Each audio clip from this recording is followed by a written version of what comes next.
variáveis da formação do preço de venda. Então hoje nós vamos começar a trabalhar com a matéria um pouquinho mais complexa. Eu adoro essa matéria, mas requer termos técnicos. Nós já temos um monte de situações aqui, ó, que é bem interessante de estudar, porque não adianta a gente falar de preço, preço de venda, se a gente não trabalhar com termos. Então nós temos aqui, ó, a terminologia contábil.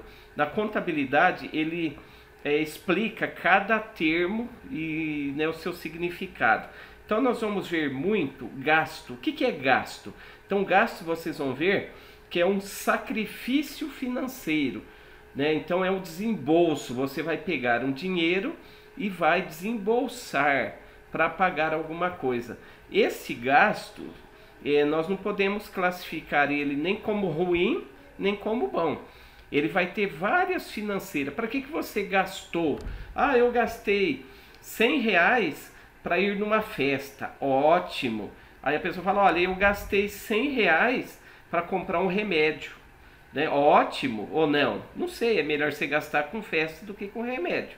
Só que se você está doente, é melhor você ter os R$100 para pagar o remédio e ficar curado do que você gastar os R$100 numa festa.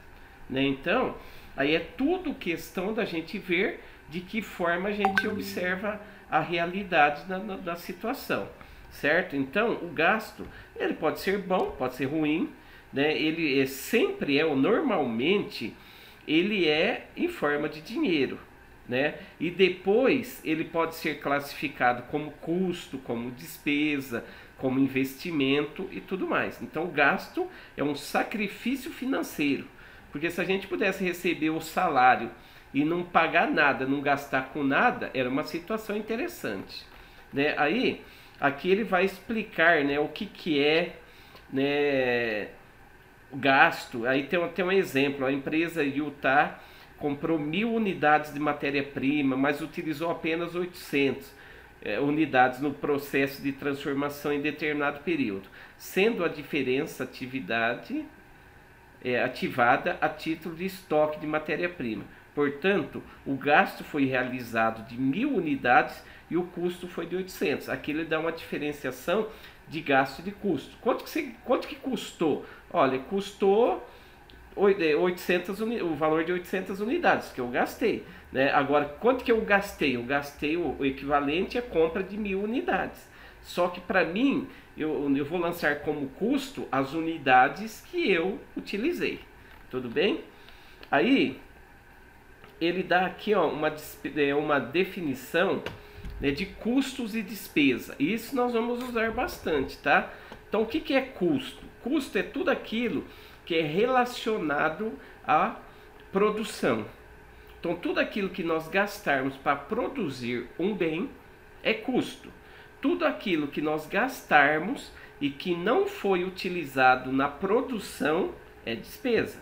Então, se nós pegarmos matéria-prima, mão de obra, energia elétrica da produção é custo. Salário, energia elétrica da parte administrativa é despesa. Porque custo ele tem que estar relacionado diretamente com o produto. O resto é despesa.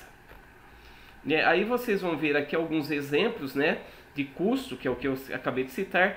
Matéria-prima, energia elétrica, a depreciação, a máquina, né, que a gente utiliza, ela vai perdendo valor porque está ficando velha. A máquina da produção, tá? Aí nós temos aqui, ó, alguns exemplos. Depois nós temos aqui, ó, primeiro tem-se o gasto, a gente gasta. O que é gasto? É o desembolso, né? O sacrifício financeiro, né? Aqui, ó, primeiro tem-se o gasto, posteriormente a despesa, que pode ser classificada diretamente no resultado do exercício ou como custo de transformar-se em despesa quando aplicado segundo os princípios da contabilidade. Mas aqui, ó, eu estou passando por cima, que depois eu vou perguntar, que eu quero que vocês estudem sobre isso. Porque tudo que eu falar, vocês não aprendem, vocês vão aprender com o que vocês fazem.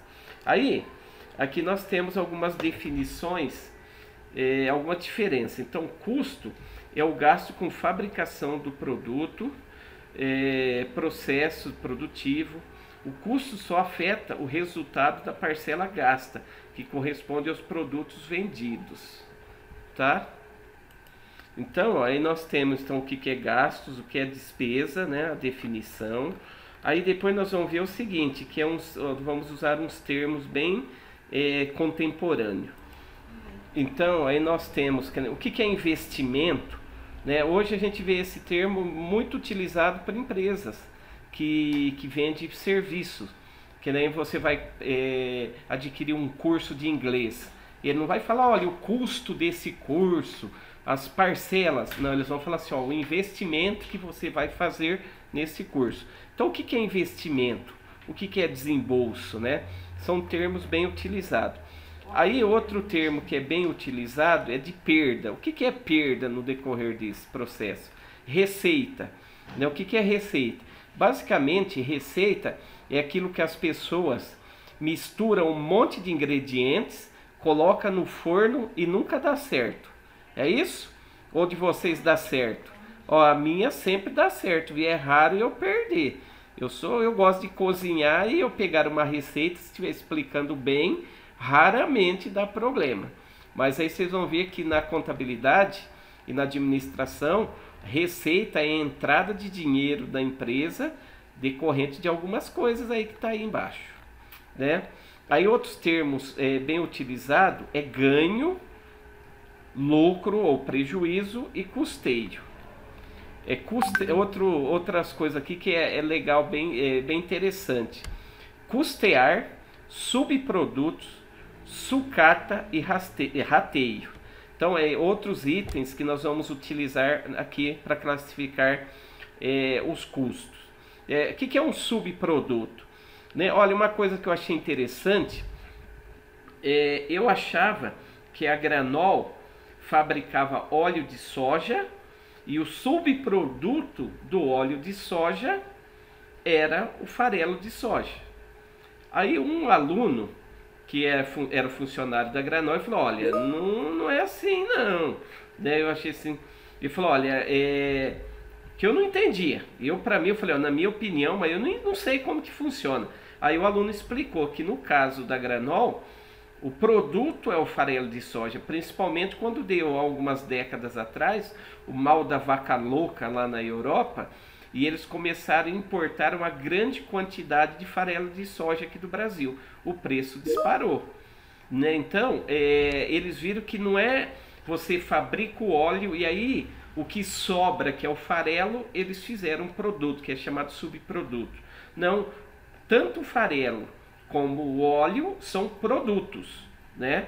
E aí vocês podem vão ver que subproduto pode ser sobra de matéria-prima, a serragem, que nem a Linoforte há muito tempo atrás, eles sobrava muito retalho, né, que era vendido para uma outra empresa, ou vendido assim, era vendido para outra empresa que revendia isso para as pessoas que faziam estofado.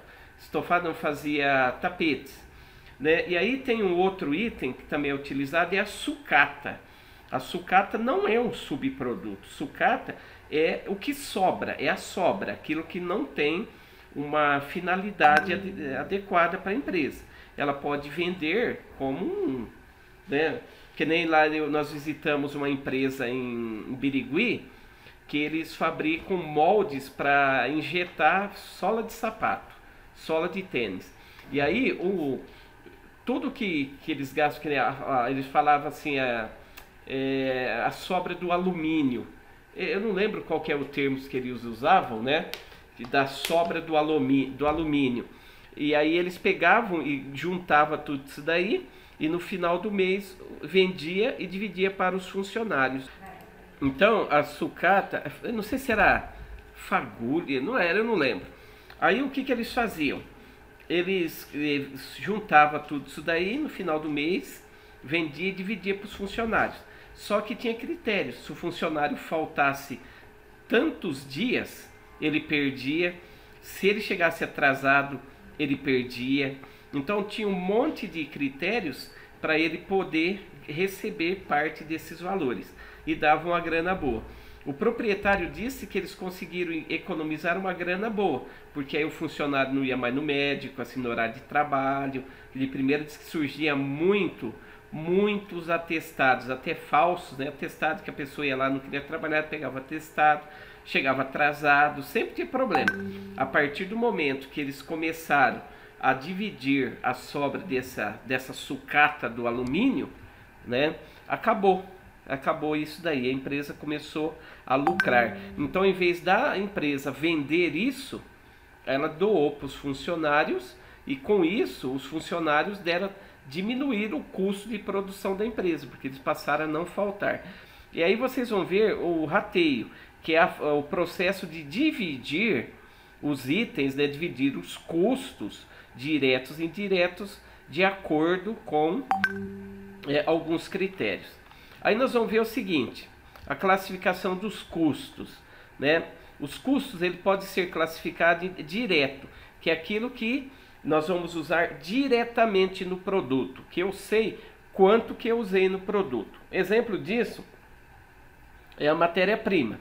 Se eu vou fazer um bolo, eu sei que naquele bolo eu vou usar 3 ovos, 1 kg de farinha, um fermento, eu sei a quantidade.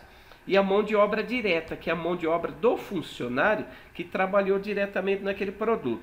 Se nós pegarmos uma indústria, é comum a indústria ter um funcionário que aponta, né, o apontador ali que aponta quantos funcionários trabalharam naquele produto, ou quanto tempo o funcionário gasta para fazer aquele produto.